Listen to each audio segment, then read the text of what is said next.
If you don't already know, I'm doing an in-depth literary analysis of If We Were Villains. I just got started, and this is going to be an addendum to the prologue, because in the prologue, I talked about how on the very first page, Oliver quotes Hamlet twice, and I feel like there's a reason why she chose Hamlet, because she could have chosen any quote from any of the Shakespeare plays, but she chose Hamlet, and there's got to be a reason for it.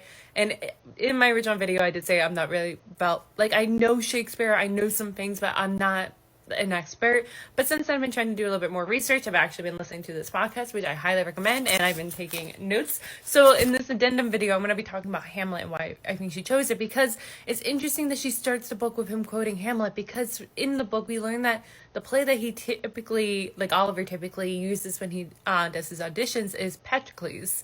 And the book ends with him quoting Patroclus with, I'm guaranteeing you I'm probably saying that wrong now that I'm thinking about it, but he quotes it with James, but yet the story starts with Hamlet, and it's a Hamlet quote that Oliver thinks at its pinnacle when Richard is dying and they're deciding what to do. He quotes the sparrow scene, he quotes to let be. And that goes back to the biggest theme for Oliver, which he says in Act 1, scene 6, when they're in class, when they're listing off different traits of tragedies. He says fate versus agency, and that's the very big thing for him. His fate versus agency. How much agency has he had in this, situation? Was it always fate? And here in the very beginning, him quoting Hamlet, which is where that quote originally came from, is him once again pointing out how much was this fate and how much was this agency. But on top of that, Hamlet is also a play where an aspect of it is the succession of power. And Richard is known for playing the king roles. He is the king, and they just, murdered the king. And now there's a power vacuum, and who's going to take it? Which then leaves this very interesting idea of, is James, the brother, why am I blanking on his name? The one that inherited the king. It starts with a C. God, this is why I'm not an expert in Shakespeare. Is he the brother who murdered the king and inherited it? And Oliver, is Hamlet the one slowly losing his mind? Or is it the other way around? Did Oliver maybe murder the Richard in helps of other things? And because he also inherited Meredith, who could be typically seen as Gertrude, the previous queen. And then you see the madness kind of seizing James as the story goes on. So is he Hamlet? So there's things like that. But then there's also I'm trying to look at my notes. It's Hamlet's a story about revenge and the questioning of what can revenge actually accomplish. Because you can see that the murder of Richard is kind of seen as revenge, but also the famous line in Hamlet, "Something is rotten in Denmark," really applies to this, because the problems in Hamlet didn't start in that moment. It started previously, just as the problems in this story didn't start from the very first, page. It started years ago. That the foundation of their friendship has been slowly rotting away. It's only that this year, finally, the floor gave out beneath them. So I think it's very interesting that the book starts with two Hamlet quotes, trying to set us up in thinking of how Hamlet does play a role, paralleling this story in particular, while simultaneously kind of waving it around almost like a red herring, trying to get us to look at other plays too and see the similarities. There are very big similarities, but it's interesting that it starts with Hamlet, and a Hamlet quote is used at its pinnacle. If you don't already know, I'm doing an in-depth literary analysis of If We Were Villains, and in addition to my daily chapter-by-chapter dissection, where I'm literally going practically line by line, just peeling apart the story because it's so brilliant, I'm going to be posting additional addendum videos going into the plays that this book references and quotes and uses throughout, because in my opinion, I think the author chose these specific plays in these specific moments because they're subtly telling us more about the scene itself or the characters. For instance, the very first bit of dialogue we get past the prologue and the actual story itself. In Act 1, Scene 1, it is said by Richard, and it is a quote from Measure for Measure, and that tells us a lot about the character when you actually look at the play. Now, before I get started, I just want to say I'm not an expert in Shakespeare. I have a decent education of him from high school and such, but I've been trying to do a little bit more research, and I highly recommend this podcast. It is brilliant. It spends usually 3 episodes per play. It goes into the story itself, it goes into the characters, it goes into themes, and they're bringing in experts from the field from Oxford and Cambridge and such. It's been so helpful. Now, Measure for Measure is very interesting. The line that is actually used by said by Richard is like, "It is dead midnight" or something like that. It's so benign. It doesn't tell us much, but kickstarts the show pretty much. It's kickstarting this scene, setting it up. But when you actually look at the play itself, that is the telling part. Because Measure for Measure is about evil and the mysteries of evil, but it's not spectacular like, Othello or King Lear. It is closer to home. It is about the men's sexual nature and violence, more specifically towards women, and that is very interesting when you think of Richard. Now, I believe it takes place in Venice, but don't quote me on that. But it's about a play where they found this old law on the books where pretty much you could execute anyone that can be proven that they had premarital sex. And this one man was found that his fiance was pregnant, and so he's arrested, and his sister, who's a nun, was asked to beg for mercy. And the official that she goes to see, he is supposedly an upstanding, pious man, but then he takes one look at this sister nun and says, "Yeah, I'll let your brother free if you have sex with me." And we learn a little bit more that he has jilted someone at the altar. He is not perfect, but it's the violence and the sex is very interesting when it comes to Richard, because we see this becoming a thing going forward. Because on the surface, the thing that Richard kind of leans on as being his motivation, when his motivation is actually pride for a lot of his actions, but he kind of leans on more jealousy and not obsession, but ownership, especially of the women of his life. We see it with Meredith and Wren, that he gets a little violent when he thinks that James is sniffing around them. And even when he says that he owns them, is trying to protect them, he still harms them. He still leaves bruises on Meredith, pushing her around. And then when he pushes Wren, that's when the final straw that broke the camel's back. That is when they all kind of decided, let be, pretty much, when they then find later Richard dead. And I think it's so interesting that his line, the quote itself, is benign. As I said, it doesn't tell us much, but when you actually look at the play, it is setting us up, letting us know a lot about the characters for Richard. And this is why I'm going to continue doing these addendums, looking into each of the plays, because they tell us a lot about the story and the characters and the scenes themselves. I just remembered something, and I don't feel like refilming this entire video, but there's a moment towards the end of this play where the official pretty much gets his comeuppance, where he has found it out and pretty much is going to be punished for the exact same thing that he was trying to punish this brother for. And everyone kind of his supposed wife, or the woman that he jilted at the altar, turns to the nun and begs for her mercy, because she's kind of the deciding factor of if he's going to be punished or if he's going to get a second chance at life, pretty much what she was begging for her brother. And in that moment, the nun thinks and realizes, I could let it be. I could let him be punished and not do anything. And she realizes that she is capable to do it, and she could and would. And it reminded me a lot of the moment that the rest of the crew feels when they're watching Richard die. They're deciding, should we intervene, or I could just let this happen. I could let this occur. And that is also very important going forward, obviously. If you don't already know, I'm doing an in-depth literary analysis of If We're a Villain. So in addition to my daily videos where I'm doing a chapter by chapter dissection, where at this point I'm pretty much going line by line, I'm also posting random addendum videos where I'm going into the plays that are quoted, referenced, and used throughout. Because in my opinion, this author chose the plays for a specific reason. There's meaning behind them. And in this video, I'm focusing on Cymbeline, because about this time last year was the last time I read this book, and that was when I annotated it. And every time I came across a Shakespeare play, I looked it up and wrote in the margins what play it came from. And then I started noticing that Cymbeline was used quite often, and it's a play I'd never heard of before. But in addition to that, it was only being quoted by Meredith and Oliver, and I was like, all right, there's got to be a meaning there. So Cymbeline it takes place many, many, many years ago, back when the Romans owned the British Isle, and it's about a king, but more specifically, the thing I'm going to focus on is his daughter, the Princess Imogen, who married a poor soldier, which upset the king and his second wife, because they had plans of Imogen marrying the second wife's son from a previous marriage, aligning everything, and everyone was upset about this. And the poor husband then got sent to Rome to continue being a soldier, because they still had a healthy relationship with Rome or something like that at that time. And while he is there, he's bragging about his pious, faithful wife, and someone goes, bet, wanna make a deal on this? And I guess his pride was wounded, and so her husband took the deal. And this guy goes back to England to try to seduce Imogen. Doesn't really work, and eventually he gives up and goes, I gotta leave tomorrow. Do you mind if I leave my shit in your room? I don't know why she agreed to this, but he leaves his trunk in her room. In the middle of the night, he comes out of the trunk, and starts poking around her room. So then when he gets back to the room, he can be like, yeah, I totally had sex with your wife. I saw this specific tapestry in her room and there's a mole under her boob. And so her husband believed it and then ordered his servant to go back to England and kill her because that is the logical next step. But when the servant gets there, Imogen had run away or something, and he explains everything and convinces that you should dress up as a boy and join the ambassador's court, and that way we can go back to Rome and we can clear the air. And in addition to that, there are a couple other guys who try to like pretend to be her husband and end up dead.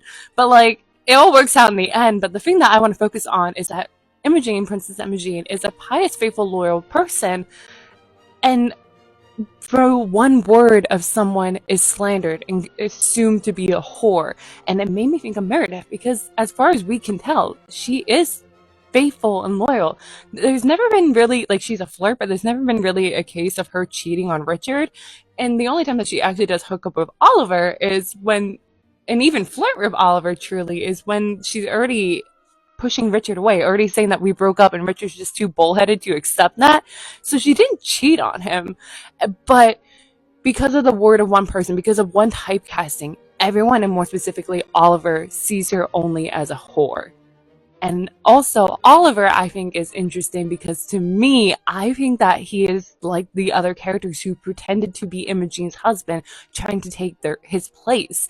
And Oliver is doing that. He is taking Richard's place because there are definitely a disconnect with the way that he interacts with Meredith, with the way that he interacts with James. And at times, it takes on a slight aggressive Richard tone to it. And in addition to this, like that, those are the two main reasons why I think it's really interesting that those are the two that are quoting this play, and that is a big aspect of the play, along with other things such as Cymbeline is a play about nationalism versus internationalism and closing it off. And that's very interesting when you think of this group because they not only kind of ignore the other programs at their university, but they also close themselves off from the other students within their own program. They made themselves an island in which this island allowed things to fester and turn toxic.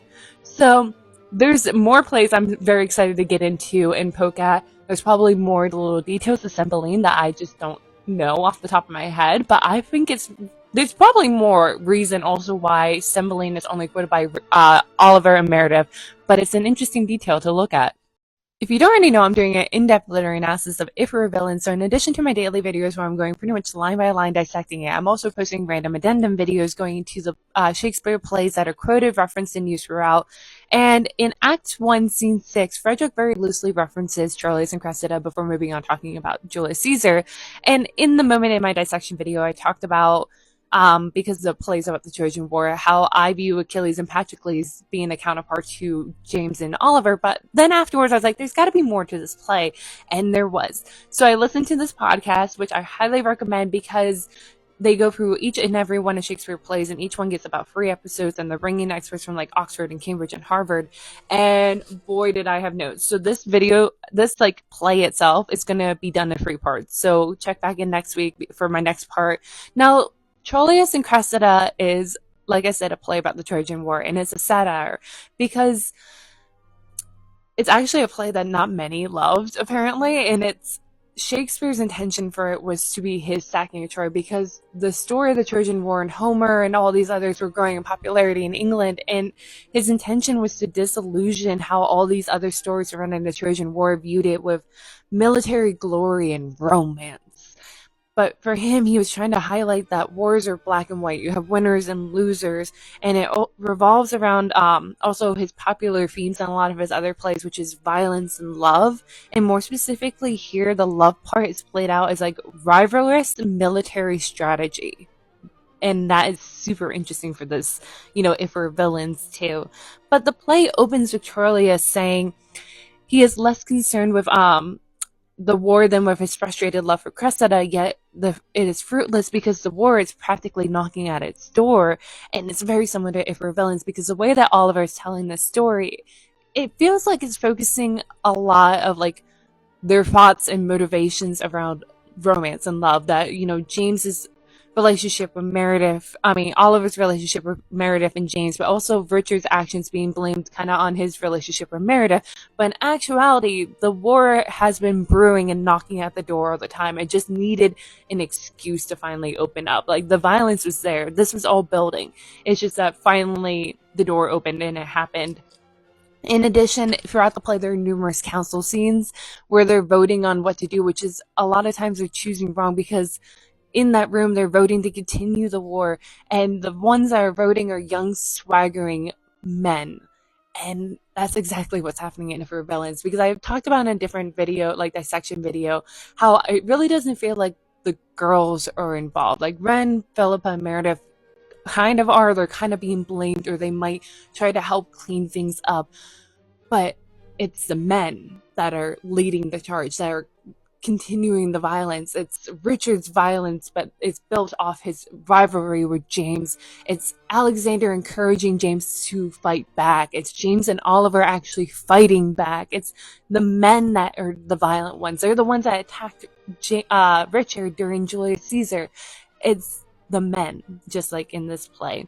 Which leads me to an aspect of the play, which is about the fragility of fame, that they keep fighting because a way to keep one's reputation is to do valiant deeds. So I could probably point out with a lot of the other characters, but the first one that came to mind was Oliver.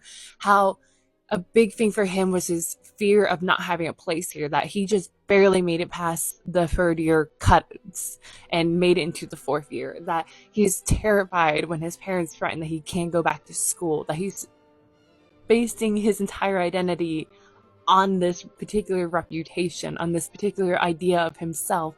And so he needs to keep doing valiant deeds, doing things to keep his place here, to keep up this reputation that he is a good enough actor. And I have a theory that maybe Oliver did commit the crime, but again, I could probably look at any of these characters and go, they could have done it, and have like evidence to support it, but then equally find evidence to counteract it. So that's why I love the story, because you can never concretely know. And that is it for this video, because it's getting rather long. Check back in next week, because I'm going to go into the next part of this particular play and how it relates to If We're Villains.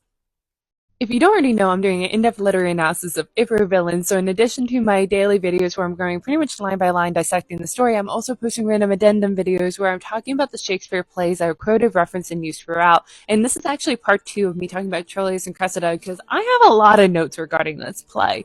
And in this part, I kind of want to talk about the Achilles character, because the way that Shakespeare portrays him in this particular play is that Achilles is a bully, and it's his pride that kind of leads to a part of the downfall for the Greeks. And immediately I thought of, obviously, Richard. That Richard in this story is portrayed as being a bully, and it's his pride that leads to the downfall for the rest of this group.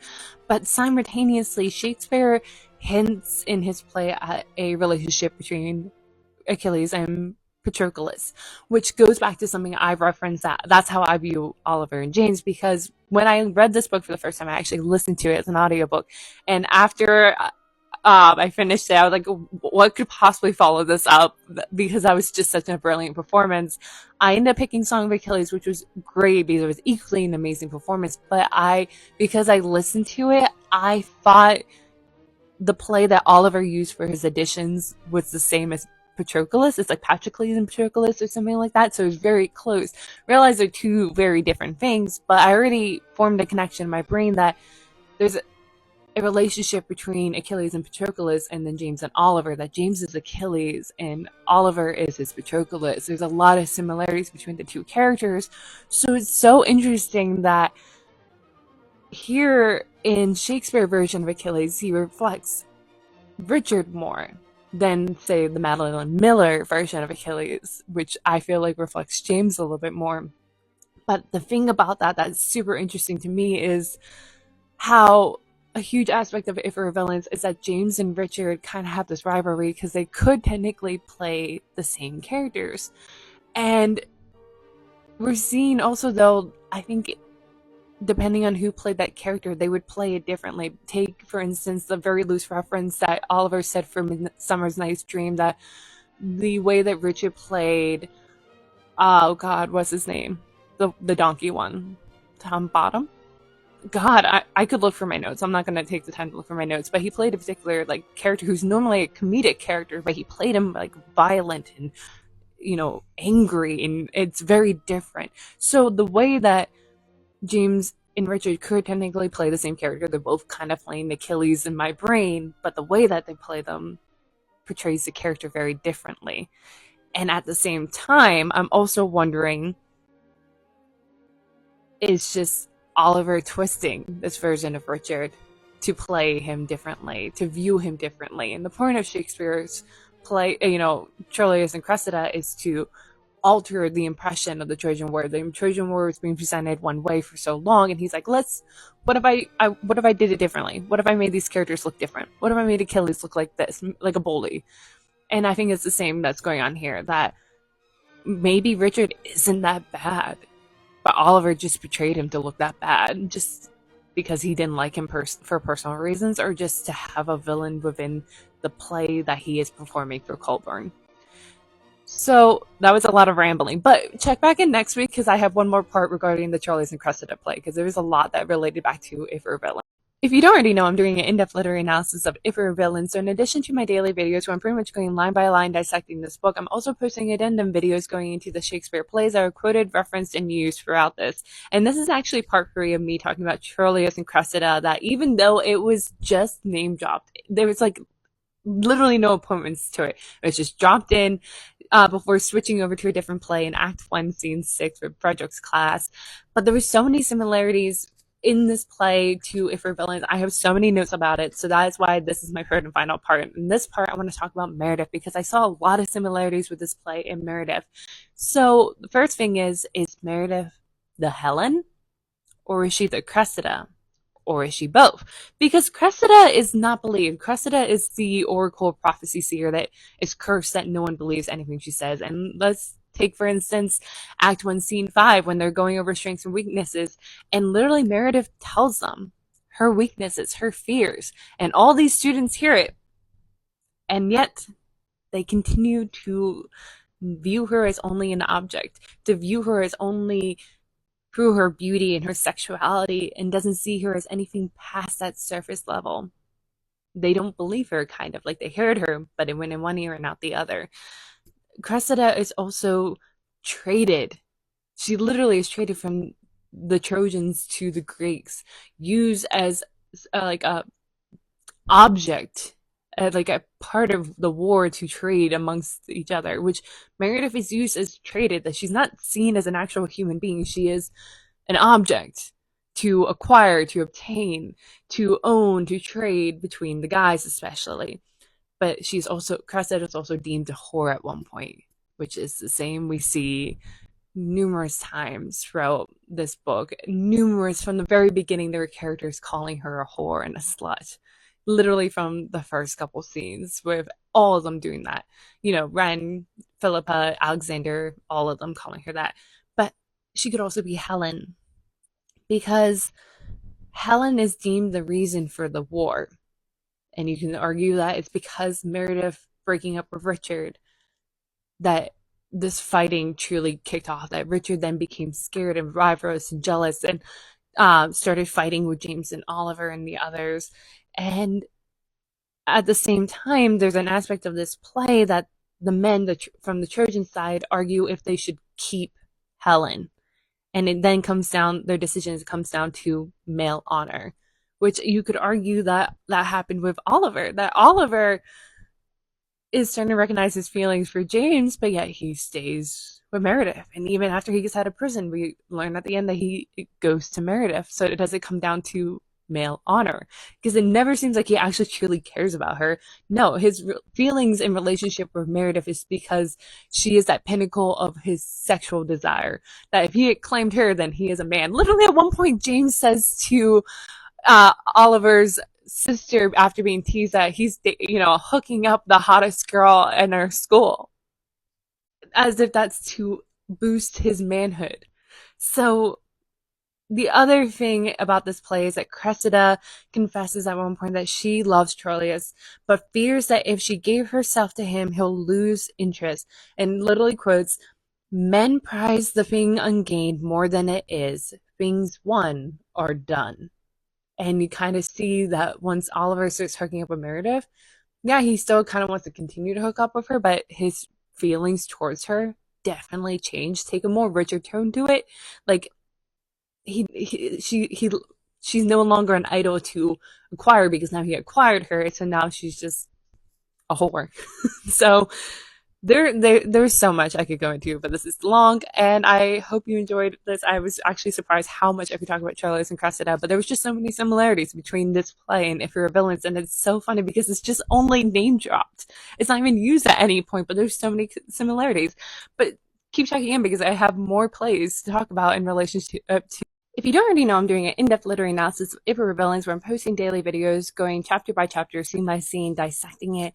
And recently I received this question. Now, we haven't quite reached the Julius Caesar scene nor this party, but I do want to give my opinion about it. And I say my opinion because I want to preface by saying I'm very biased. I personally don't think ill of James, and I don't really think he did it. Like, I could see how it was possible, but I don't think he did it. And yes, I know Oliver's painting James in a much better light than what he probably is, but I drink that Kool-Aid, and I don't think it's him. I think a more valuable option or like suspect would be Oliver, and I can go into that in a different video. But this particular scene, I don't think James is sketchy.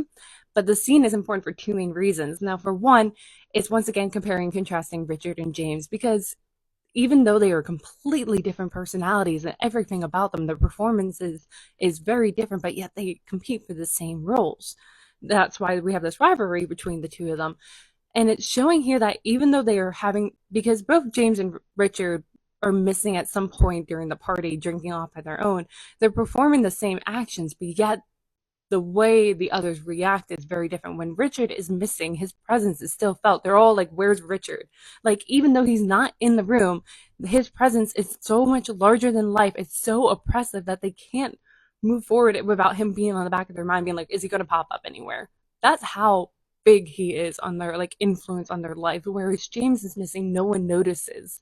And which is also interesting because in Act One, Oliver says something along the lines like James is so loved that they would notice if he wasn't there, which obviously that's not the case, which is just a beautifully subtle way of showing that Oliver is biased. But in addition, this scene isn't sketchy to me because I think, in my opinion, this gives evidence as to why I don't think Richard committed the crime.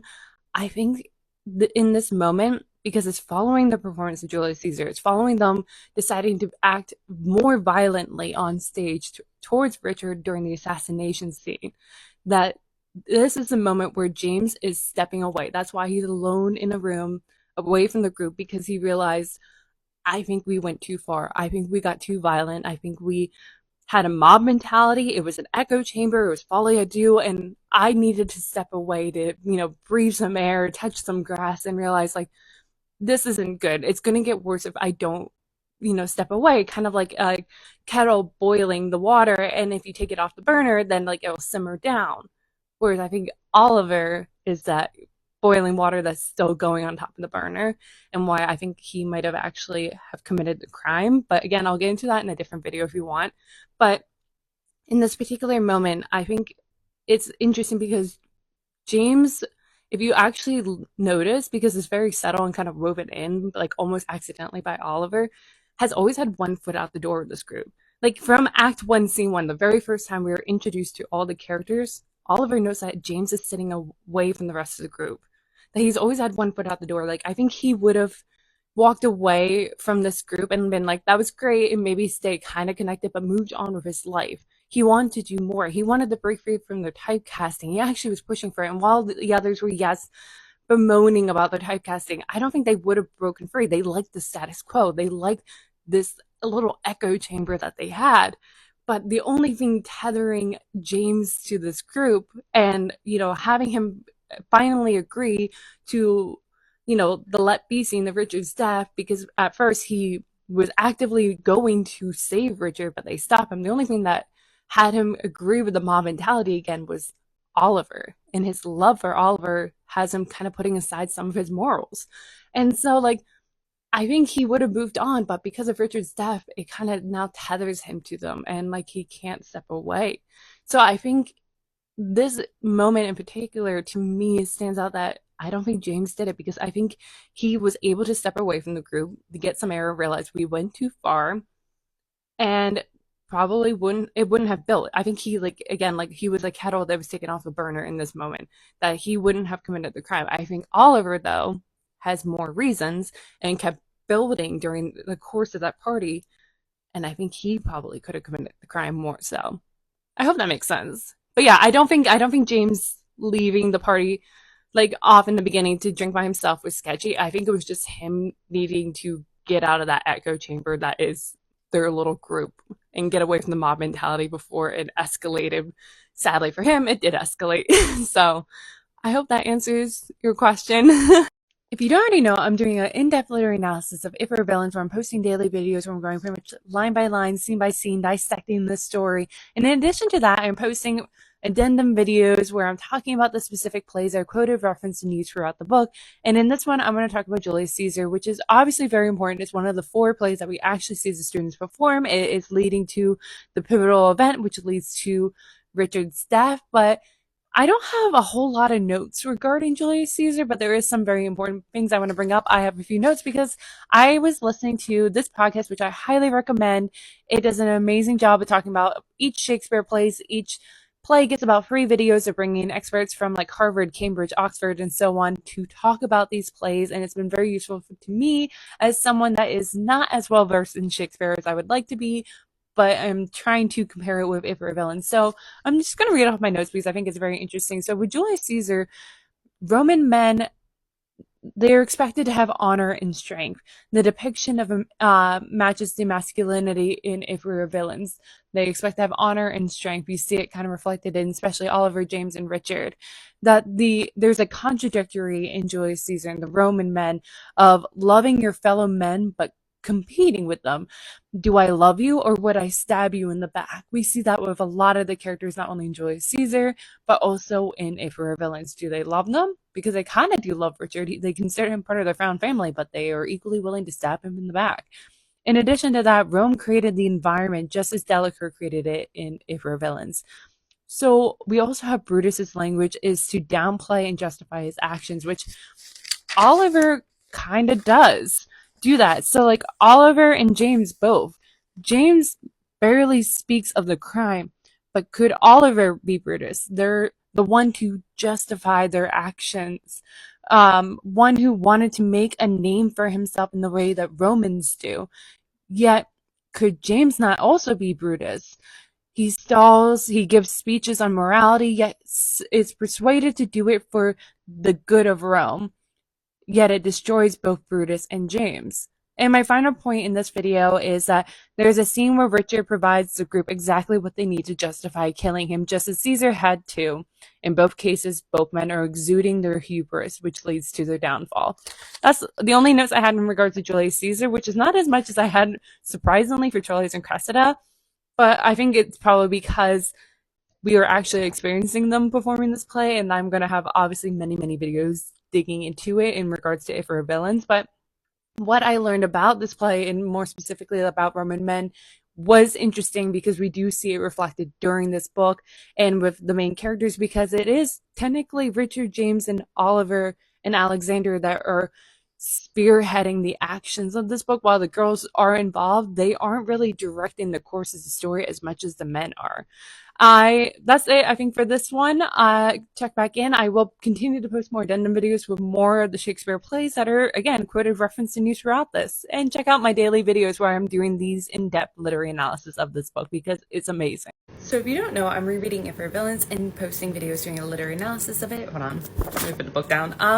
And I recently received this comment on one of my videos, and I want to talk about it a little bit more since I just finished reading Act 3, Scene 1, and this came from the final scene of Act 2, and in it I talked about how I don't dismiss the accident theory completely. Like, it's not my top pick. Like, in this read through, at least, I'm thinking Oliver's most likely suspect, but I'm not dismissing the accident theory because in that scene, Oliver describes how the entire walk down to the lake, he's staring at his feet because it's slippery, there's a lot of roots and things, it's treacherous, kind of subtly telling us why the accident theory was there in the first place. Richard was drunk, and it was equally possible that he could have tripped, fell, got injured, and, ended up dead in the lake. And I'm bringing it up again after reading Act 3, Scene 1, because in it, they're saying like Alexander's saying like, well, he's a lunatic, and Meredith's saying like, well, you can't say that because then it looks like we had motive, and James saying like, well, you better not bring up how you and Oliver supposedly hooked up, and it's pointing out that they're not going to say anything about everything that's been leading up to this moment because it looks like motive. So that would explain why they might have been acting a little weird and closed off and closed mouth about things that, if say it was an accident, everything leading up to that moment does look like motive, and the way that he died looks suspicious enough, or at least they're afraid enough that with the things leading up that they might take this accident as being one of them actually killed him, and with the things leading up it looks like they all had motive for the most part. So that's why, like, I think the accident could have potentially happened, and then they started acting weird because they were a little bit afraid. Because let's take, for instance, was it Scott Peterson? James Peterson? Scott Peterson, I want to say, the one in North Carolina whose wife died at the bottom of the stairs.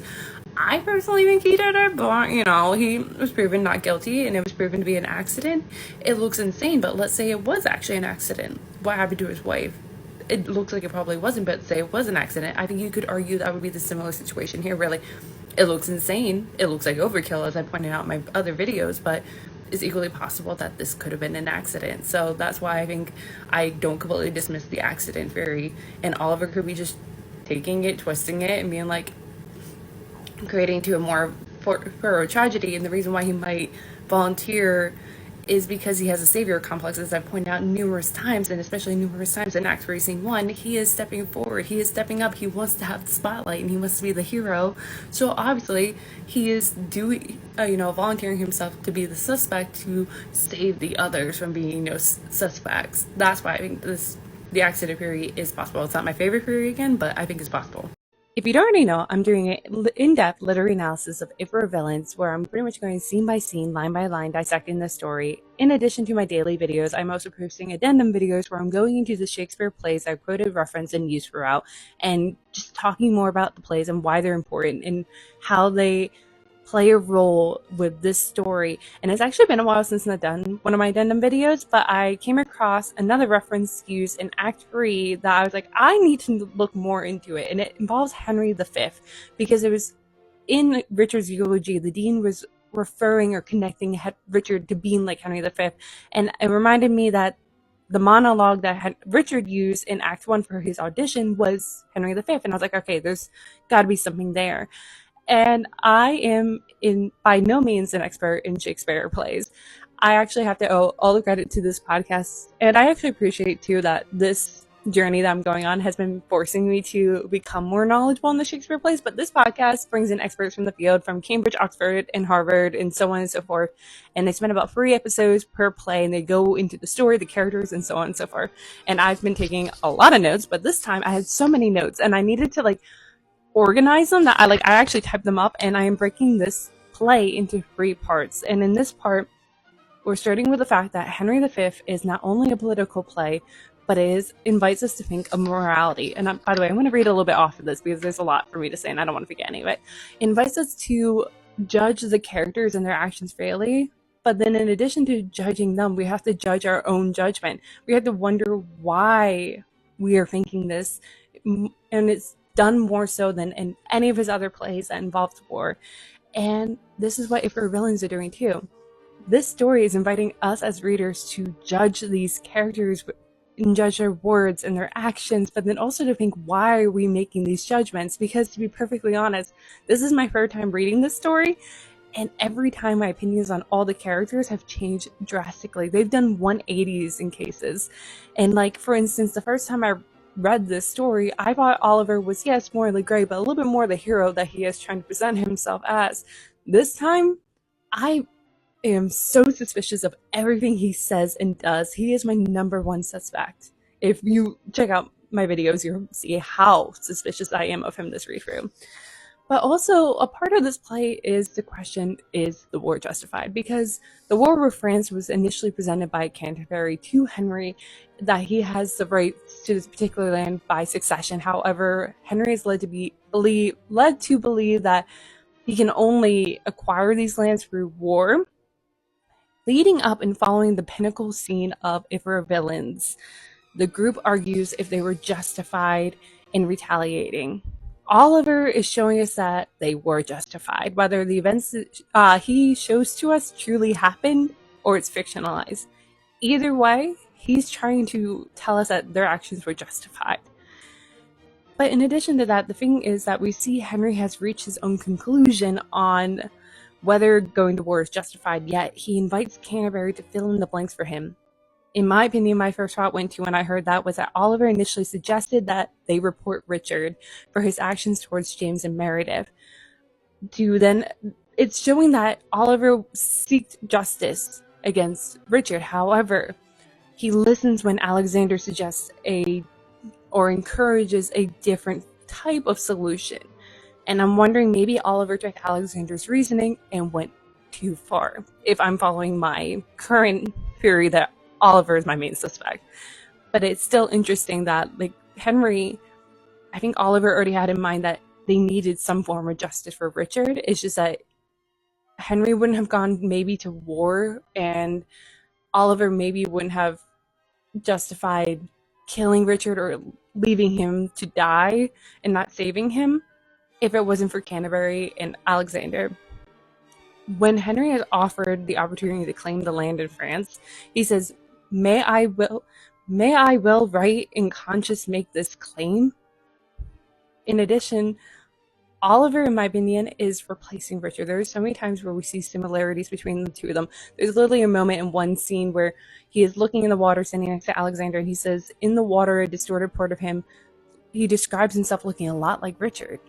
And he also kind of takes Richard's place, and sometimes he's a little aggressive like Richard at times. He literally marries Meredith, which leads me into how Catherine, the French princess in this play, knows that if Henry wins, she will become his wife. She is the prize, just like how Meredith is now dating Oliver. So is Richard truly Henry, or is Oliver? Because so far I'm not seeing much about Henry that really connects me to Richard. Yeah, they're powerful king-like roles, but so far not so much of it is seen similar. I'm seeing more Oliver in him.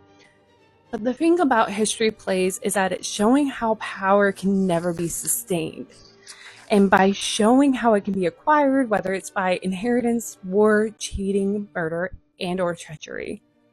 And I think this story, If We Were Villains, is a story about power, because Richard has all the power, but then we see the others kind of struggling underneath him, trying to grapple for a little bit more, especially Oliver, who is on the out. As he said, he is surprised that he made it even past the third year cuts, because they're not guaranteed a spot at this university. And I think he is willing to do whatever it takes to stay at this university and even to gain a little bit more power. However, in the background of both Henry IV and Henry V, each of these plays is always the forced deposition of Richard II. It was acquired, Henry IV acquired it by taking advantage of Richard's lack of skills as a politician, and Henry IV manipulated the factions and forced his abdication. I see a lot of similarities there with the events going on in this book too. So there are a lot of similarities. It's definitely, I'm seeing actually now a lot more of Henry V throughout the story than I'm seeing, like, for example, Macbeth and Hamlet. Even though they do play a lot of roles and influence on the story, I'm now seeing a lot more of Henry V. And I'll get even more into this for part 2 and part 3. If you don't already know, I'm doing an in-depth literary analysis of If We Were Villains, where I'm going scene by scene, line by line, dissecting the story. In addition to my daily videos, I also on occasion post addendum videos going into the Shakespeare plays that are quoted, referenced, and used throughout this, and how they relate to this story in particular. And first off, I have to thank this podcast, because my knowledge of the Shakespeare plays are very limited, but with this podcast, I bring in experts from the field of, from Oxford, Cambridge, Harvard, so on and so forth, to discuss each play. They spend about 3 episodes per play, and I have so many notes, and I actually have to type my notes for Henry V, and this is actually part 2 of 3 parts because I had so much to say. So I will be reading a little bit off of this because I don't want to forget anything. And in this video, I'm going to be focusing on fate versus agency, because this play, Henry V, like many of his others, shows how a person's choice in the present are always shaped and constrained by the past. All of the history plays focuses on problems of agency and historical determination, the limits of individual responsibility when one doesn't control all the forces, the tragic limit of freedom, but what are the limits of the individual and the state in the light of given and facts of history, which goes into pretty much fate versus agency, which is what Oliver says in Act 1, Scene 6 during class. That is one of the things that he says, which becomes his theme. We see it threaded throughout the entirety of the story of how Oliver is trying to push the blame onto anything and everything other than himself and their group. But in addition to that, with this play, Henry V inherited the tension and conflicts of the earlier regime. This is the first time I'm actually thinking of Richard. As I said in part 1, which I posted about a week ago, up to now, Henry V, I was thinking more of Oliver. It made me think of him more so. But here, I'm wondering, did Richard inherit the tensions and conflicts typically sowed by the way that this university is run? That, like in the play, was a lot of what happened in the conflict out of Richard's hands, and can be blamed on external forces and preset history. Can we blame the university for surfacing the worst of this group's traits and causing the toxicity that led to the events to come? And for instance, like how they teach, how they literally bring the worst out of them. As I've said in a lot of my videos, like I kind of blame Frederick and Gwendolyn in the university that they're, yes, trying to push them to become amazing actors, but did they push them too far, leading to, you know, the fact that maybe Richard was always kind of being a dick, but like in the beginning in Act 1, they said that, yeah, he's a dick, but we loved him. Like he was still lovable, if that makes sense. But this university and everything kind of brought the worst out of him and kind of preset his destiny. Like he had no choice in kind of how they were all going to come out in this specific environment, if that makes sense. But it also made me think of those strange moments of Richard that seems to come where he seemed to come out of a trance. For example, in Act 1, Scene 10, I'm just going to open it. Act 1, Scene 10, it's described that after Richard pretty much yells at them during the rehearsal, like, you know, why don't we have our lines all together? And, you know, Gwendolyn yells at him, like, calm down, take 5. Richard didn't react at first, as if he hadn't understood then, abruptly turned on his heel and left through the wings without a word, almost like he was surprised by this action. Like he came out of a trance. But that's not the only time. For another time that comes to mind is Act 2, Scene 3,